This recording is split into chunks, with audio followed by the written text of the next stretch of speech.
18 वर्षानंतर पहिल्यांदाच इतके सर्वात मोठे चंद्रग्रहण लागणार आहे।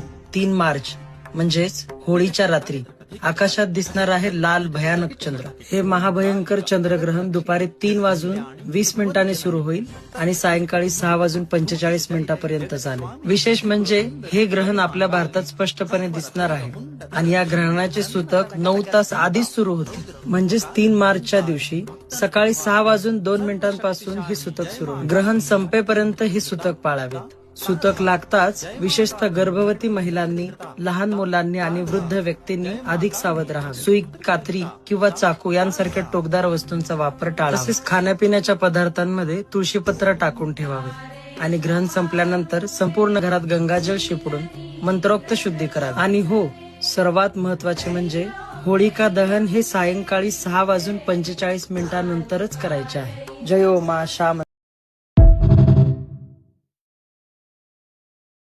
आता 3 तारखेला चंद्रग्रहण येतंय। आपल्या घरामध्ये कोणी आजारी असेल, लहान मुलं असेल, एखादी गर्भवती स्त्री असेल तर त्यांना घराच्या बाहेर पडू देऊ नका, कारण याचा परिणाम लहान मुलावरती आणि गर्भवती स्त्रियांवरती खूप भयंकर होत असतो। या गोष्टी आपल्याला आता लक्षात येत नाही, पण काही दिवस निघून गेल्यानंतर या गोष्टी आपल्या लक्षामध्ये येतात। म्हणून आपल्या पूर्वजांनी जी आपल्याला परंपरा घालून दिलेली आहे याचं अवलोकन आपण केलं पाहिजे आणि येणाऱ्या 3 तारखेला आपल्याला जमल एवढं असं चांगलं कर्म